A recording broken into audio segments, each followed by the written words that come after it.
Please welcome the man who taught the Prince to tango, the whirling, twirling Ian Lee.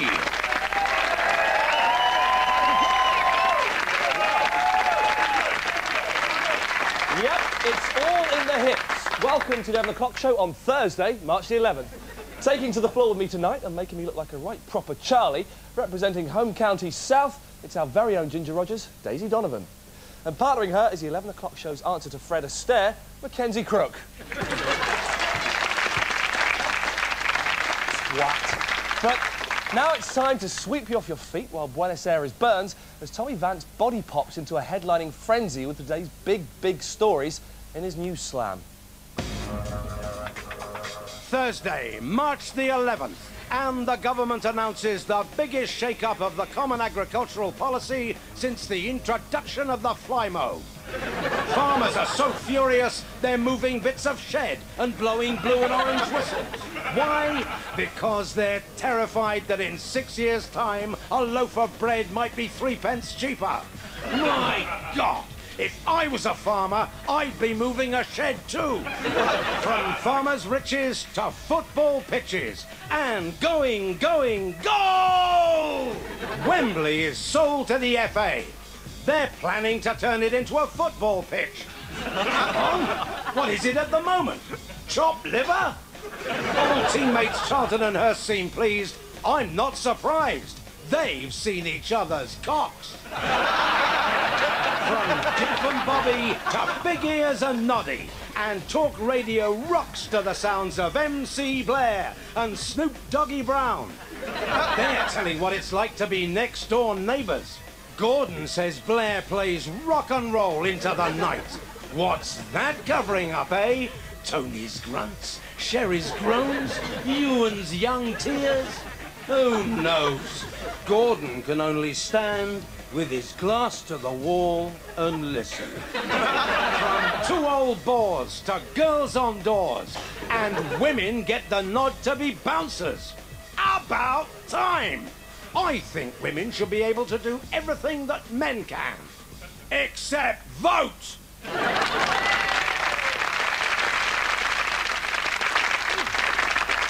Dancing diplomat Prince Charles's peace mission to Argentina backfired spectacularly yesterday. Far from patching things up with subtle words and whispers, the People's Prince behaved like a TV neighbour from hell. Fred West could have done a better job, but he's dead and not a fit subject for comedy. And actually, it doesn't matter who we send. For some reason, we always seem to rub the Argentinians up the wrong way. But why? Daisy, I think I know.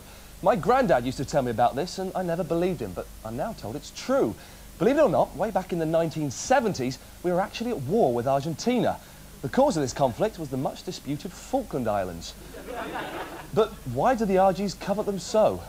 Well, Ian, I think I can clear that up. It's because they're one of the world's last great unspoilt island paradises.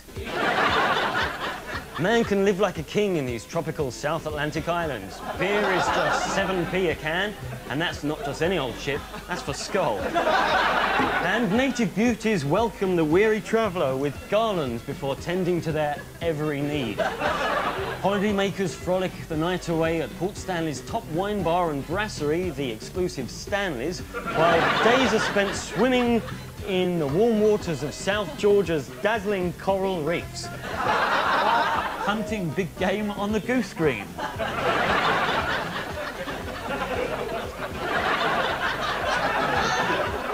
A 2-week stay in the Falklands, self-catering at the 2-star British Army barracks on the East Island, with a refuelling stopover in Ascension Islands, will cost £2,000. Remember to bring a mine detector, a body bag, and your own entertainment. Next week, Ian takes a pony trekking holiday in Kosovo, and I'm off on a stag weekend to Thailand to see how many ladyboys I can leave dry. Can't wait. A report in today's papers claims that the more sex you have, the younger you look. Forget Oil of Yule, as a 53-year-old I can vouch that the claims are true. Mackenzie, on the other hand, just living proof that too much masturbation makes you look like a cheerful corpse. That's really sweet. Thanks, Daisy. It's okay. To take a closer look at this radical new theory, Ian Lee. Hello. A fella went out on the streets to ask men and women about poking. So having sex 3 times a week can keep you young. A week? An hour more like. Anyway, I've come here to find out if the great British public really believes that sex is the key to eternal youth. Or is it just an excuse to shoot your load over a lady's knockers? How do you do it? Oh, I don't know now. Probably 3 to 4. 3 to 4? And before that, it used to be more or less every day. You do it 3 times a night? Oh, well, I had sex last night. It was about 6 hours last one. I don't know. How long, it's not too really a question, how long did you last last night? Last night, I was on form last night as it goes. Probably about half an hour. How many girls have you, About 10. Shut up! Have you 10? A list has been drawn up of what different acts, how much younger they make you look, how much more they add to your life. For example, kissing. Just normal kissing adds 5 seconds. French kiss adds 10 seconds. If I can just run through a couple, if you can try and guess how much longer they add to your life expectancy. Touching the boobie. 15, 20? 15 seconds, that's right. Bringing your partner off manually. Add to your life. 30 seconds? I think it's a couple of minutes actually. How about a pearl necklace? How much longer do you think that adds to your life expectancy? Nothing for me. If it was scientifically proven that tossing off Bill Maynard actually extended your life by 10 minutes for each round, would you toss him off? I would never toss them off, no. If you knew that by tossing off Bill Maynard you could live for an extra year, would you do it? No. An extra year, think about it. An extra year, all you got to do is get Bill Maynard's winky, crack one off. No. Wouldn't jostle him for a year of life. No. You wouldn't help him shiver a beauty just so you could live for 1 more year. No. And if it was scientifically proven that by you being chained to a bed covered in baby oil and having Rod Hull bring you off using Emu's mouth, that gave you an extra 5 years of life, would you do it? No way, mate. So it appeared that even given the chance to keep their good looks forever, the British public would still rather roll over and go to sleep than get down to some serious good loving. This has been Ian Lee, the 11 o'clock show, London. Now, we like to think of ourselves here as an open book. Ian's the capital letters, I'm the margin, and I see Mackenzie as the page numbers. Now, obviously I'm talking shit, but not as much as I did at the British Book Awards. I'm here at the 10th Annual British Book Awards, celebrating all that's best in the book world. Books have told 1,000 stories, and tonight, I think I'm going to hear a few more. Explain, then, how you go about writing a book. An idea will come out of the blue. An idea may come tonight from a conversation or Might it? That would be wonderful. Oh, yes. Would you like to be in one of my books? I'd love to star in one of Edwina Curry's books. What stories do you tell? Are they stories of laughter, of joy, hope, pain, disaster? When you write a book, it really is such a private contract between the writer and the imagination of the reader. Are you writing through the pain? Writing through the pain? No. I enjoy my work, fortunately. Yeah. You don't find it... Trying to get it right is quite frightening. Is it? So if you hug the monkey, you slay the fear, almost? You just have to get on with it. You climb the ladder. Which one? The ladder of hope. I suppose you do. If love is the answer, what is the question? Where would you like to go from here? Would you like to... Back to the bar, I think. To the bar? Do you drink a lot? No, that was just a whimsical comment. Oh, was it? Yeah. Oh. Now, because I'm sort of a religious person, I believe Is it in like God. being raped by an angel? I do believe in angels. Did you bang the drum? Yes, and it came out. Did you bite the apple and taste the worm? In a way, I suppose I did, yes. Smash the monkey, grab it? Yeah, get on with it. And how have you stoked the flames of destiny? Stoked the flames of destiny? I don't know that I've done that. I would like somehow to get on television with you and connect 4 billion people, look into the camera and concentrate on the nuclear missiles that are in silos, in submarines and moving trucks and neutralize them. We say 1, 2, 3, disarm. 1, 2, 3, disarm. I hope you'll enjoy it. I hope so. Thank you very much. It was amazing.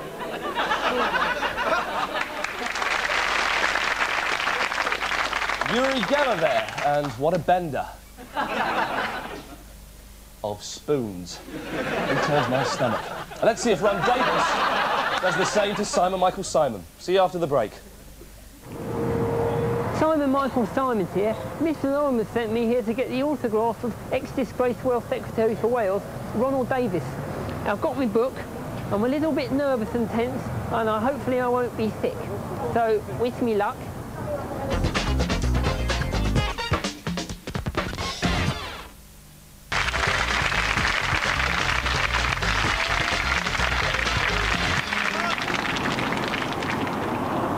Yes, there he was, Ron Davis.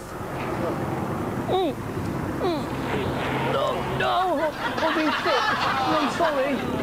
I'm sorry, Mr. Davis, I was sick, I'm sorry. Yeah, I can see that. I'm sorry about that, I'm sorry. Can I have my book back? I'm sorry I was sick. I probably need some form of diffused tissue. That didn't go very well. Welcome back to the 11 o'clock show. Just time now to make a formal apology about some of the comments made in our interview with media tycoon and rock legend Sir Bob Geldof in yesterday's show. We now realise that we may have caused offence to Lord Bob when we asked him how he killed Michael Hutchence. We also accept that conducting the interview with a belt around my neck and my trousers around my ankles was wholly inappropriate and could have given off mixed messages. Also, when we played this superb track featuring the great Bob at work... I don't mind if you go, I don't mind if you take it slow. I don't mind say yes or no, I don't mind at all.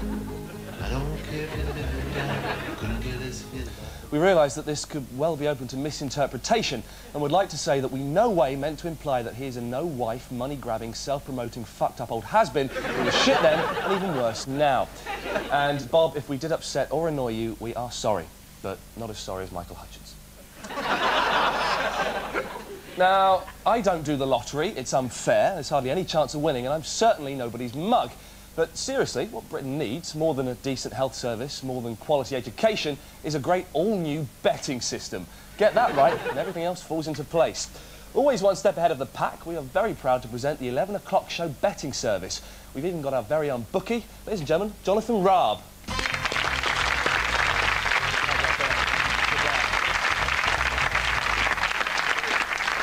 Now, Jonathan, you are a genuine bookie, aren't you? Yes, I work for the internet bookmaker Bet Online. Fantastic. And you're prepared to accept our bets and our money? Yes, we are. And you'll give us back our winnings, of course, won't you? Well, if you win. Yeah, you better give them back. Now, we've got some bets here. We had a lot of fun drawing these up in the office all afternoon doing it. Great laughs. Before I go through them, I've got to ask, are there any bets that you don't accept? Well, we won't give you odds on anything offensive, such as death. Death. Shit. Hang on a second. Queen Mother, Marty Pellow, James Major, Ernie Wise. OK. We've got one left, that's not a problem. OK. What are the odds of Franklin Mint producing a series of commemorative plates featuring those topless photos of Sophie Rhys-Jones? Unlikely, but feasible. Say 100 to 1. Really? I see. Very good. Dan, come here. Stop loitering in the back drinking water. This is Dan. You probably met him on Tuesday's show. He's our very own New Deal boy. And what's more, he's just been paid. Dan, give us your wages. Don't worry, safe as houses. I'll look after it. Now, if you could take that. Cheers. Thanks very much. Daisy McKenzie, I've got a bookie over here. Got any bets you fancy taking? Well, I put 50 quid on Nicky Campbell becoming the first mayor of London. I put a fiver on the Millennium Bug sparking off World War III. Nicky Campbell as mayor of London, 50 to 1. Millennium Bug to cause World War III, it's a long shot, 5,000 to 1. Fantastic. I've got to say, I thought you were going to do the hand movements when we booked you. Not a problem. Thanks a lot, Jonathan. He's our genuine bookie, apparently. We'll be making new bets each week, and if you want us to gamble away our New Deal boys' wages on a long shot for you, then please write to us at the usual address. It's there. And we'll be back to collect your winnings at the same time next week. Ladies and gentlemen, Jonathan Raab.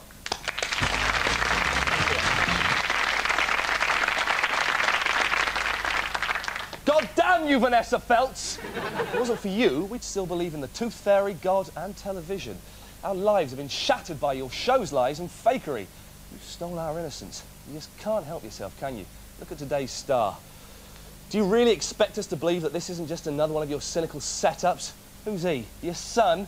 Just how low can TV go? We'll show you how low TV can go. Paul Garner, our very own rogue documentary faker maker, will show you exactly how it's done.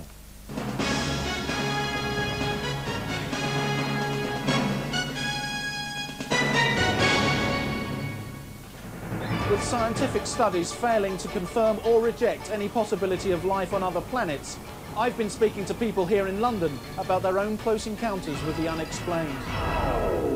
I've got to get this report in a couple of hours. You know, I can't really be bothered to go and find the real people involved with it. Mm-hmm. You'll be really helping us out if you pretend to be a prostitute for us. Yeah, that's all right. Because if my bosses find out that I faked it, then I'm going to be in a lot of trouble.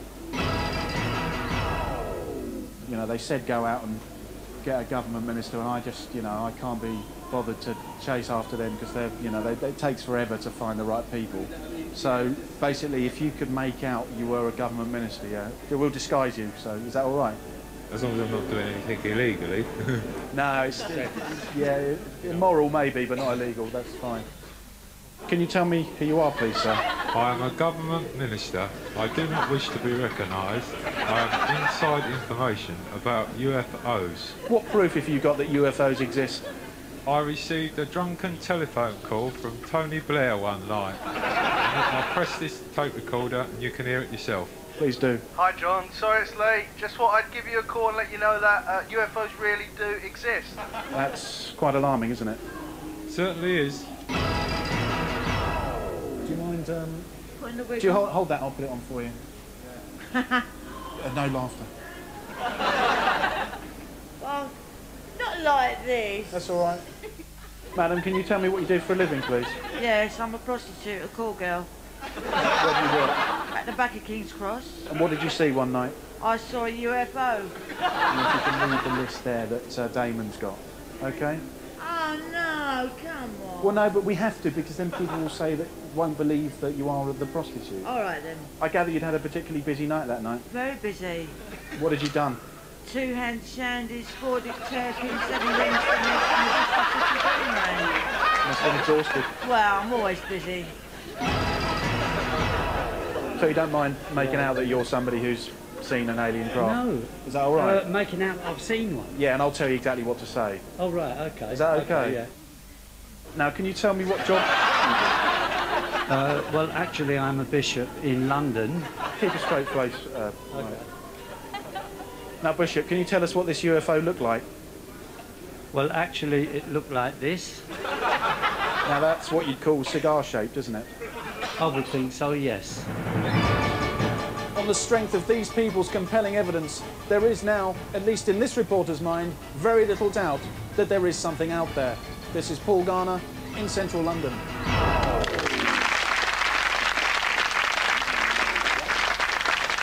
Now, the nation was shocked today by the news that Lady Di's grave is no longer the hottest ticket in town. A mere 5 years after a violent, untimely death, everyone has stopped grieving, except, of course, her father, King Al-Fayed. Where's the caring gone, Britain? How soon we forget. The situation's so bad that the grave's caretaker, People's Prince Earl Spencer, has resorted to writing letters to punters, begging them to return. Well, we're not standing for this, and we're going to help. We put our top man on the case, marketing middle manager, Mackenzie Crook. Well, Ian, I've already started up a leafleting campaign. Come to Lady Di's grave, please. As you can see, we've got some fantastic discounts this summer. £1 off with a Waitrose reward card. And with a Quick Save card, kids go free. A huge saving there for your typical Quick Save shopper. And I'm also doing some telesales here. Yeah, hello, is that the householder? Wonderful. I was wondering if you'd be interested at all in coming to Diana's grave. Diana Al-Fayed? Have you ever considered the benefits of visiting Diana's grave? Okay, yep, thanks for your help. Right. Going very well. Obviously, no one's visiting the grave because there's nothing to do there. Let's be honest, if Lady Di was alive, she wouldn't visit this. She loved places like this. We've got to fund this focus of national grief up a little bit. It's what she would have wanted. And who better to do that than our resident theme park expert, Mackenzie Crook? Thank you, Ian. Now, I think we should go fun crazy with this place, and what better amusement is there than the Hall of Mirrors? Makes me look really skinny. I I'm getting slimmer and slimmer, and I've reached my ideal weight. Look gorgeous, but feel a little bit sick. And what about this? Henry Paul's Paris Rally. And,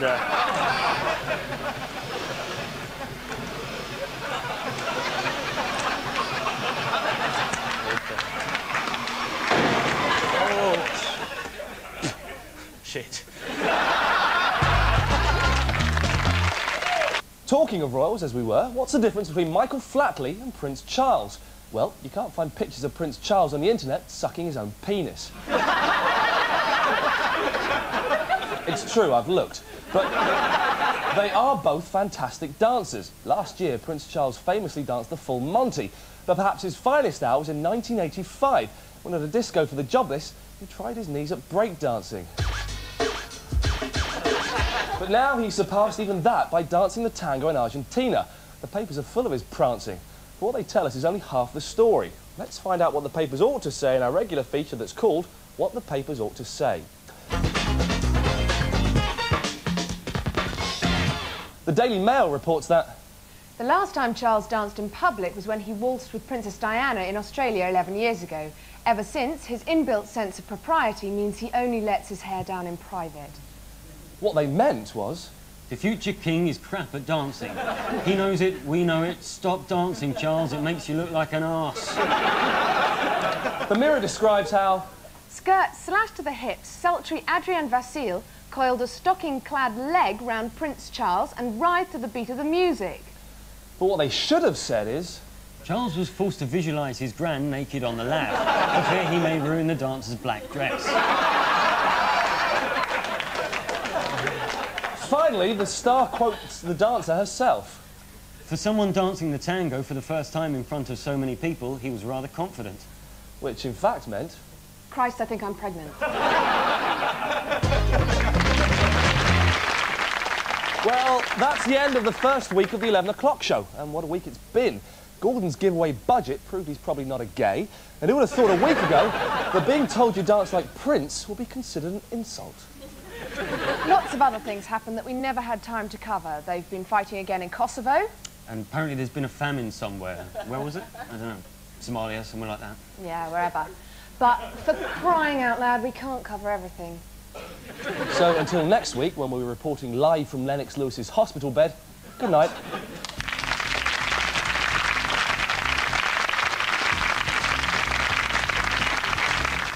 And that's Tuesday to Thursday, only on 4.